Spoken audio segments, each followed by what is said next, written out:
आइए दुआ करें। महान सर्वशक्तिमान हमारे दयालु पिता परमेश्वर, धन्यवाद स्तुति प्रशंसा करके आपकी तारीफ करते हैं आज के समय के लिए जो आपने हम सबको दिया कि हम आपके दिन आपके घर आकर के आपके यहाँ को सर्च करें, आपकी स्तुति आपकी प्रशंसा करें पिता परमेश्वर। अभी तक आपने हमारी अगुवाई की, हमारे संडे स्कूल के बच्चों के द्वारा आपने वर्शिप करने के गीतों के द्वारा आपकी ममता साइज करने के लिए हमें ये बड़ा मौका दिया है कि तुम महान ईश्वर राजों के राजा प्रभु के प्रभु सच्चे और दिल परमेश्वर की आराधना, प्रभु की स्तुति, प्रभु की प्रशंसा कर सके।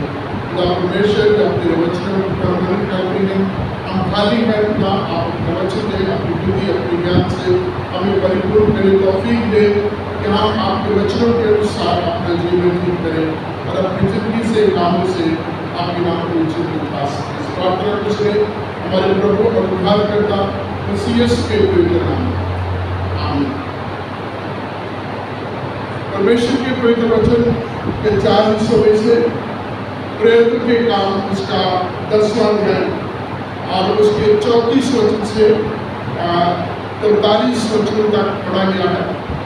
यहाँ पतरस को दर्शन होता है और उस दर्शन में पतरस एक जो चादर को देखते हैं जो स्वर्ग से नीचे उतरती है और परमेश्वर का वचन उसको मिलता है मार और भार।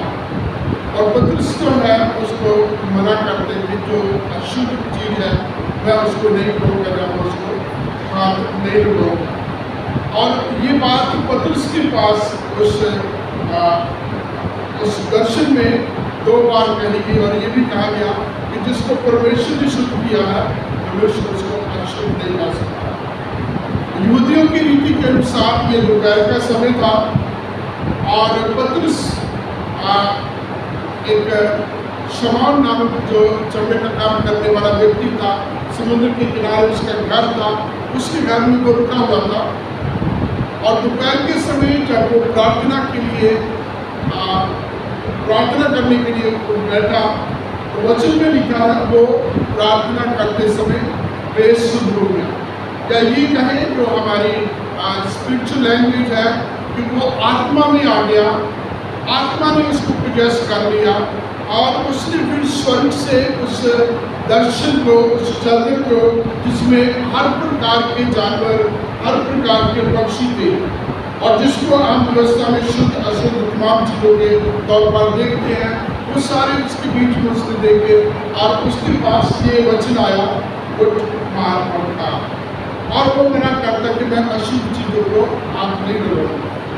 इसके साथ ही साथ एक और व्यक्ति है जिसका नाम कुरनेलियस है, वो याफा का निवासी है और उसको दर्शन हुआ और उस दर्शन में उसने कहा कि जो शमौन के घर में पतरस रुका हुआ है अपने लोगों को भेज ताकि वो वहाँ से आकर के तुम्हें परमेश्वर का पवित्र वचन सुनाए। और इस कुरनेलियस के बारे में परमेश्वर का वचन 10वें अध्याय के शुरुआत में बहुत अच्छा बोलता है, किस प्रकार का उसका जीवन था, किस प्रकार का उसकी भक्ति थी, किस प्रकार वो प्रभु के प्रति समर्पित था। और जब कुरनेलियस ने प्रभु का वो दर्शन पाया तो उसने अपने 2 सेवकों को जो वचन में लिखा जो भक्त थे और एक अपना सिपाही जो उसके साथ था, वो सूबेदार था, सेंचुरियन था।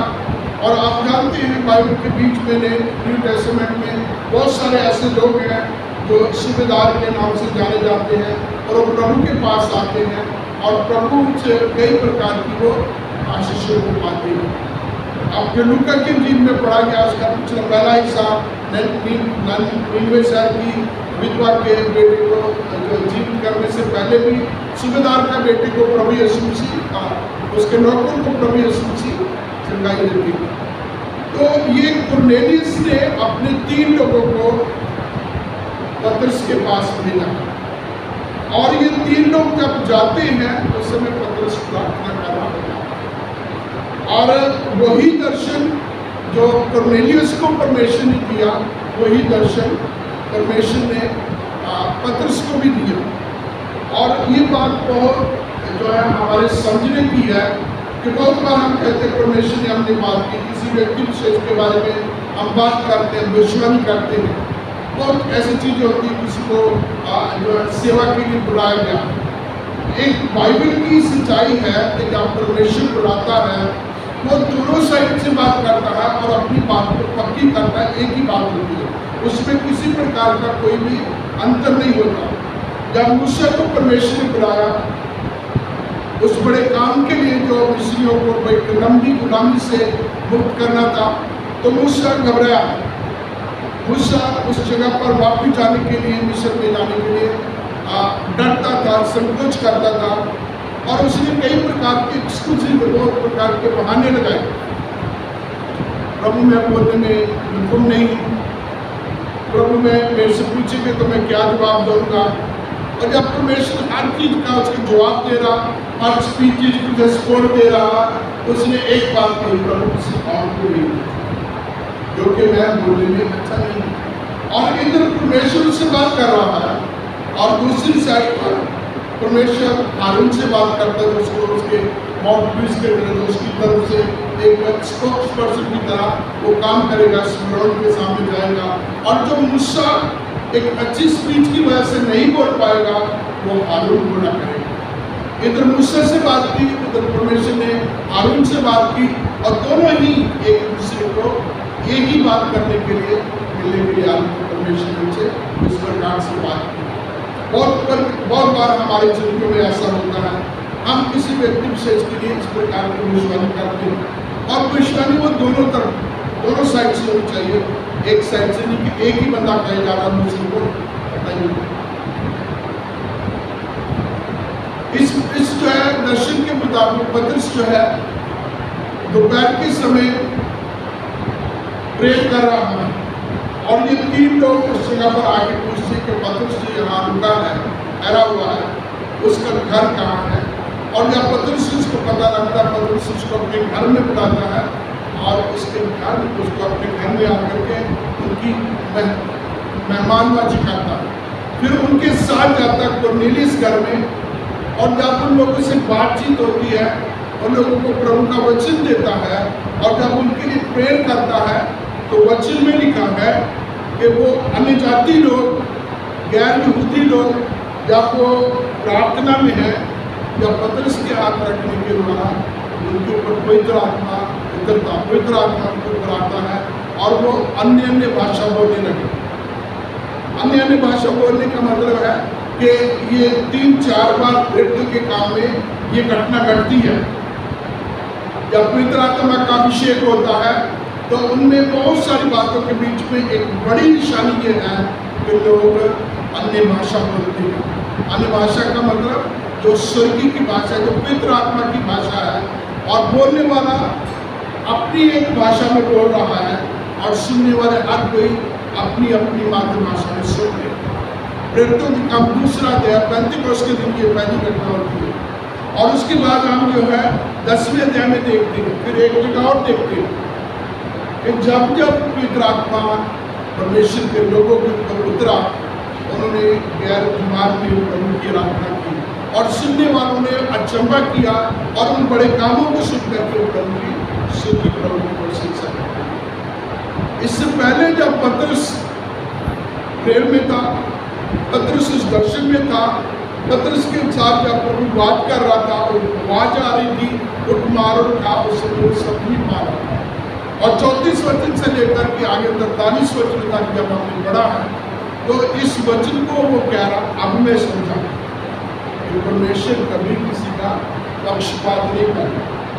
प्रभु यहूदी और गैर यहूदी में, विश्वासी और गैर विश्वासी में, क्रिश्चियन और नॉन क्रिश्चियन के बीच में कोई भी पक्षपात नहीं करता। परमेश्वर का सारी की सारी योजना पूरी मानव जाति के लिए है और वो हर किसी को उसी तरीके से बिना पक्षपात के अपने आत्मिक दानों से परिपूर्ण करता है। अभी देखेंगे कि ये जो कुरनेलियुस है ये कैसा व्यक्ति था। आरंभ में आएंगे 10वां अध्याय, उसमें सबसे पहले हम पढ़ते हैं कि कैसरिया में कुरनेलियुस नाम एक मनुष्य था जो इटालियानी नामक पलटन का सूबेदार था, वो भक्त था, वो सारे घराने समेत परमेश्वर से डरता था, वो यहूदी लोगों को बहुत दान देता था और बराबर परमेश्वर से प्रार्थना करता था। उसने दिन के तीसरे पहर के दर्शन में स्पष्ट से देखा कि परमेश्वर का एक दूत उसके साथ पास भीतर आकर कहता है, एक कोर्नेलियस। उसने उसे ध्यान देकर देखा और डर कर कहा, हे प्रभु, क्या बात है? उसने कहा, तेरी प्रार्थना और तेरे दान स्मरण किए गए हैं। तेरे दान परमेश्वर के सामने पहुंचे हैं और अब याफा में मनुष्य भेजकर शमौन को, जो पतरस कहलाता है, बुलाया जाए। बुला ले। वह शमौन चमड़े का धंधा करने वाले के यहाँ अतिथि था, जिसका घर समुद्र के किनारे था। तो यहाँ सबसे पहले ये कोर्नेलियस के बारे में लिखा है, वो एक भक्तजन था। वो प्रभु की भक्ति में, वो गैर यहूदी था लेकिन प्रभु के ऊपर विश्वास करता था, अपने पूरे परिवार के साथ प्रभु की आराधना करने वाला था। और दूसरा है, वो प्रभु से के भय में चलता था। वो प्रभु के भय में चलने, प्रभु की उपस्थिति को हमेशा अपने सम्मुख जान करके वो अपना जीवन व्यतीत करने वाला व्यक्ति था। फिर वो एक जेनरोसिटी से भरा हुआ था, दानी सज्जन था। वचन में लिखा, वो यहूदियों को बहुत दान दिया था, परमेश्वर की भक्ति करता था, परमेश्वर के भय में रहता था और यहूदी लोगों को बहुत दान दिया करता और अपने घराने समेत प्रभु के पीछे चलता, प्रभु की आराधना, प्रभु की स्तुति करने वाला व्यक्ति। बाइबल के बीच में बहुत सारे लोगों के बारे में पढ़ते हैं। कई प्रकार की शख्सियत है, धर्मी है, गैर धर्मी है, कामयाब लोग हैं, असफल लोग हैं और कई प्रकार की कमजोरियों वाले, बहुत सारी खूबियों वाले लोग हैं। हर कैरेक्टर, हर जीवन, हर शख्सियत हमारे लिए एक शिक्षा है। हर घटना जो होती है, प्रभु का वचन कहता है, वो हमारे लिए शिक्षा, हमारे लिए दृष्टांत है।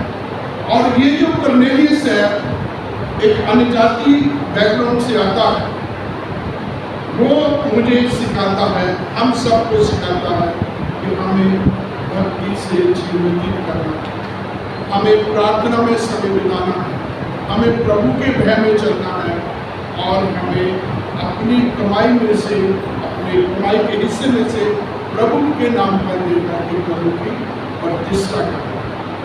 चौथा हिस्सा है, नीति वचन कहता है, तीसरे अध्याय के 9वें और 10वें हिस्से में अपनी उपज का पहला हिस्सा देकर प्रभु की प्रतिष्ठा का और इस पर तेरे खर्चे भरे और पूरे रहे। जब हम प्रभु के कामों के लिए, प्रभु के नाम के लिए अपनी कमाई, अपनी आमदनी में से, अपनी खेती बाड़ी में से जो भी हम प्रभु को देते हैं, प्रभु हमारे खतों को भरा पूरा रखता है। उसमें लिखा, इस प्रकार तेरे खते भरे और पूरे रहेंगे और तेरे रसकुंड में से उमड़ता है। और प्रभु के लोग ये भी कहते हैं कि जब हम प्रभु के लिए अपने धन को प्रभु के लिए इस्तेमाल करते हैं, तो हम बीज बोने का काम करते हैं और जब बीज बोया जाता है, वो कई गुना फल लेकर के आता है। तो ये व्यक्ति दानी है, ये व्यक्ति अपनी कमाई का हिस्सा बराबर प्रभु को देने वाला था। और दूसरा, ये प्रभु के भय में चलने वाला। पवित्र वचन कहता है, परमेश्वर का भय, यहोवा का भय, प्रभु का भय बुद्धि का आरंभ है, जीवन का मूल है। और जो प्रभु के भय में चलते हैं, उनके लिए बहुत सारे आशीषों के बारे में प्रभु का पवित्र वचन कहता है। आत्मिक, शारीरिक, सांसारिक हर प्रकार की आशीष और बरकत के लिए प्रभु का पवित्र वचन कहता है। फिर तीसरी स्मृति, ये प्रार्थना करने वाला व्यक्ति है, प्रभु के कदमों में, प्रभु के साथ समय बिताने वाला था। प्रार्थना के बारे में आप सब जानते हैं, परमेश्वर के साथ बातचीत करना, कम्युनिकेशन में चल रहा, प्रभु के साथ वार्तालाप करना, बातचीत करना, अपना बोझ, अपना फिक्र, अपनी चिंता, अपनी तमाम चीज़ें प्रभु के कदमों में ला करके रखना।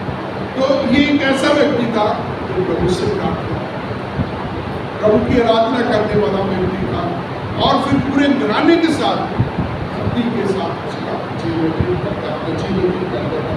प्रभु हमारी सहायता करे कि ये कोर्नेलियस मेरे और आपके लिए आदर्श बन सके, ताकि हम भक्ति से प्रार्थना का जीवन प्रभु के लिए अपने खजाने में से प्रभु के लिए देने वाले और प्रभु की आराधना करने वाले बन सके। महान शक्तिमान हमारे दयावान परमेश्वर, हम आपका धन्यवाद देते हैं याफा की इस घटना के लिए, याफा के इस सूबेदार कोर्नेलियस के लिए, और उसकी ज़िंदगी में आपके उन तमाम कामों के लिए जो हमें आज शिक्षा देते हैं। वो धर्मी था, भक्तजन था, वो प्रार्थना करने वाला था, प्रभु के भय में चलने वाला था और दानी सज्जन था। हम सब इन चीज़ों से सीखें, आपके लिए, आपकी महिमा के लिए अपने आप को समर्पित कर सकें। इस प्रार्थना को सुने, के पवित्र नाम, आमीन।